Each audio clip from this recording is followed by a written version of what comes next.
The night had fallen over Dubai with a hush, yet Sheikh Hamdan's heart raced beneath the serenity.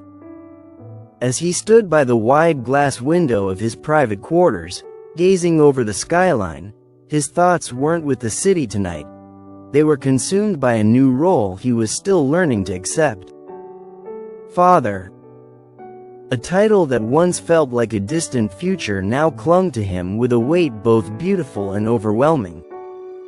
The world saw him as a prince, a poet, a leader. But behind those titles, he was simply a man who was terrified of not being enough for the tiny soul that now bore his legacy. He had seen his father raise a nation and a family with firm hands and a stoic heart.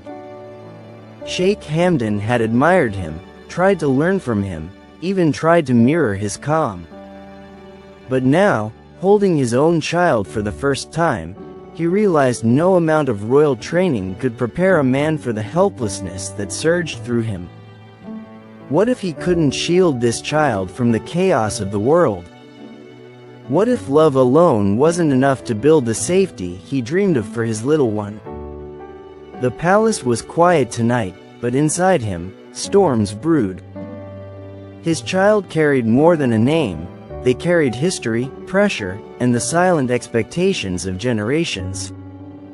The firstborn to a crown prince wasn't merely a child. They were a symbol, a headline, a future ruler. And yet, Hamdan didn't want that for his child, not yet. He wanted innocence, freedom, and days filled with laughter, not press, duty, or sacrifice. The burden of royalty could wait. But could the world wait? He remembered the way his child's tiny hand had clutched his finger, as if begging him not to let go. That one gesture shook him. In that moment, he wasn't a prince, a poet, or a leader. He was just a father, deeply flawed, immeasurably human, and desperate to protect something purer than himself. He knew love could be both an anchor and a torment. And he feared that one day, love might not be enough to shield his child from the expectations etched in gold. The royal advisors already whispered about his child's future, schools, languages, alliances, and appearances. But none of those things comforted Hamdan. In fact, they filled him with a gnawing unease. Would this child ever know a normal hug without bodyguards watching? Would they ever ride a bike down the street without a convoy behind? He had lived that life.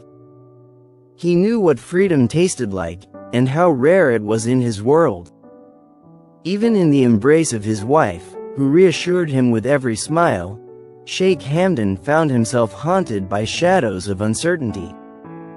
What if he failed this child the way so many royal fathers had before?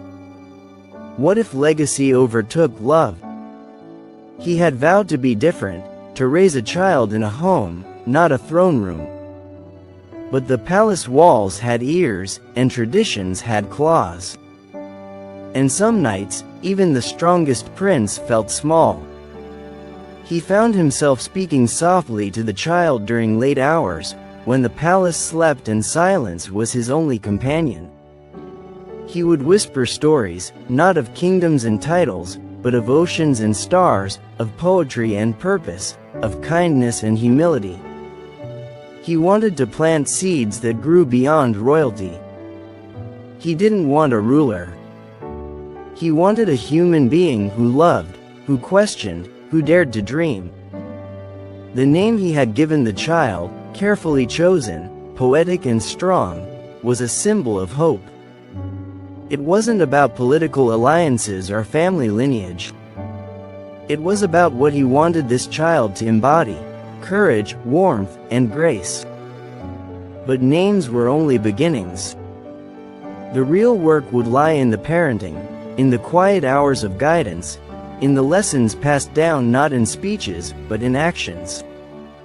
Some nights he watched the child sleep, wondering what dreams stirred in that tiny, untouched mind. Would they ever know how deeply loved they were before they could even form a word? Would they feel the weight of legacy before they understood the world? Hamdan longed to delay that moment. He wanted his child to laugh without reason, to cry without judgment, and to grow without the haunting footsteps of royalty trailing behind. His worries weren't about capability, they were about conflict. The conflict of being a royal father who wanted to raise a free soul. He didn't want to strip the child of the quiet joys of childhood in the name of duty. He wanted to teach them that their voice mattered more than their surname, that compassion was a greater crown than gold. There were fears he kept even from his wife. What if his child inherited his softness in a world that demanded armor? What if the world mistook gentleness for weakness? He had faced such misjudgments his entire life. He wore poetry in his heart while the world expected stone. He could endure it, but could his child? The world would one day scrutinize every step his child took, every word spoken, every gesture made. That thought made Hamdan's heart ache. He wished he could shield them from the inevitable spotlight. But he also knew the only shield he truly had was love. And that, he swore, would never fail them. His mind raced into the future. First words, first walk, first heartbreak. Would he be present for them all? Would duty drag him away as it had often done to his father? Sheikh Hamdan wasn't just worried about being a father, he was worried about being the right kind of father. The one who shows up. The one who listens. The one who doesn't let the crown come between him and his child. In the stillness of the palace night, he realized something profound. Maybe worry was part of love. Maybe fear was how fathers prayed silently. And maybe this child, tiny and unaware, had already made him a better man just by existing. Sheikh Hamdan smiled through his worry, reached for his phone, and began writing a poem, not for the world, not for the press, but for the one soul who would one day read it and understand what their father truly felt.